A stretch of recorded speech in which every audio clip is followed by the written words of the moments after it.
I'm sure you've seen the Dell marketing campaign and switch testimonials. You know, the ones where the guy says, I recently switched from a 7-year-old 800 megahertz dying iMac to a brand new 3.2 gigahertz Nahalem quad-core Dell with 12 gigabytes triple channel RAM, and it's so much better for editing HD video that I'll never switch back to Mac. Hardly a fair comparison, is it? This initiation into the cult of Dell often leads its acolytes to spout nonsense like Dells are better than PCs. Ridiculous. Dells are PCs.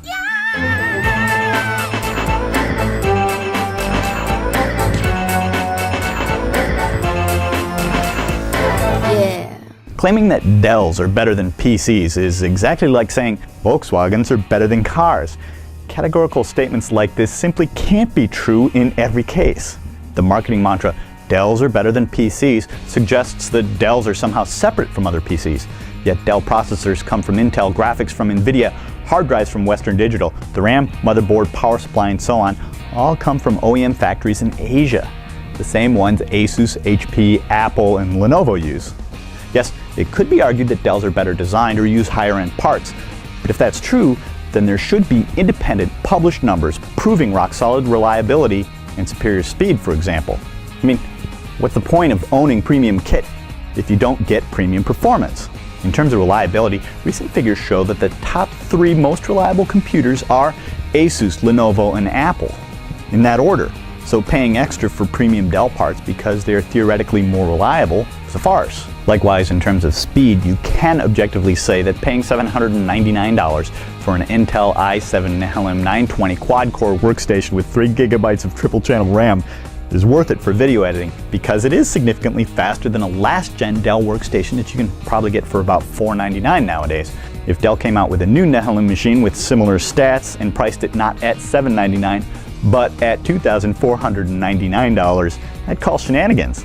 Again, show me the numbers, not just anecdotes. Show me the numbers proving the hypothetical premium price is worth it. Otherwise, for the same money, I'm going to go out and buy an HP Intel Nahalem quad-core workstation and the full Adobe CS4 bundle for the same money. Or maybe I'll get 12 gigabytes of triple channel RAM, a pair of 24-inch LCD monitors, and get a non-commercial use only academic license on the Adobe bundle instead. For the same money, not only will I get a box with superior performance, but I'll get a machine that is far more capable for editing and compositing with Premiere, After Effects, Photoshop, Encore, and so on. The Dell Switch testimonials do make one interesting point. Given equivalent hardware, my old iMac and a new Dell do run different operating systems. Despite Dell's marketing claims, some people do actually like Mac OS X and get work done on it, which is really the ultimate measure of performance, no? And if you prefer Windows Vista, that's also fine.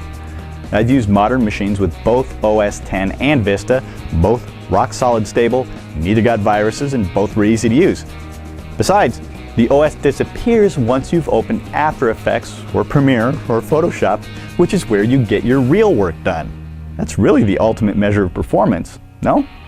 The phrase Dells are better than PCs is also nonsensical in light of entire categories of computers where Dell does not have a competing product. For example, I got this little MSI netbook for a couple of $100 long before Dell had anything similar. Dell has some very nice ones now, but hypothetically, if they didn't, you just couldn't say Dells are better than PCs, but you could say MSI is better than Dell, in this category anyhow. Or what about my 6-year-old Gateway tablet? It's almost as old as my iMac, and yet Dell still doesn't have a tablet. So I can quite fairly say that this PC is better than a Dell.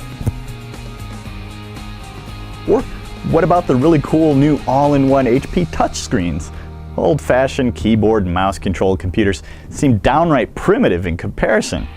I could fairly say that this PC is better than a Dell. Or what about this insane 17-inch Lenovo ThinkPad W700 with a mini Wacom pressure-sensitive pen tablet and a Pantone color sensor built right in?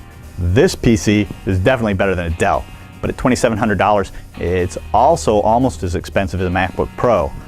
Yes, I know Dell heads rave about how their Dell laptops are ostensibly designed for artistic types, but the only reason I can think of for a real Photoshop artist to prefer a Dell to this Lenovo is maybe the cool Dell logo and the coffeehouse cred you get when hanging out with other unproductive cult of Dell posers. Look, I'm not anti-Dell. Over the years, Dell has released some really innovative products, including the previously mentioned affordable Intel i7 Nehalem quad-core workstations, or their very cute and friendly little studio hybrids. As a matter of fact, I'm using a decade-old Dell as a teleprompter right now. It's the oldest computer that I own that's still being used. Maybe I should contact Dell marketing and see if they want to take my story and use it as evidence of that legendary Dell reliability. Dell is ultimately a company that makes computers. The Asian OEM parts inside are the same ones in computers from Apple to Asus. If you're going to pay a premium price for premium Dell hardware, or from any manufacturer for that matter, it simply makes sense to look at the same rigorous tests, benchmarks, reliability data, and usability stats that you look at for any product. Resist the marketing. Be a little bit skeptical of unfair testimonials. And don't believe the categorical nonsense. The Dells are better than PCs.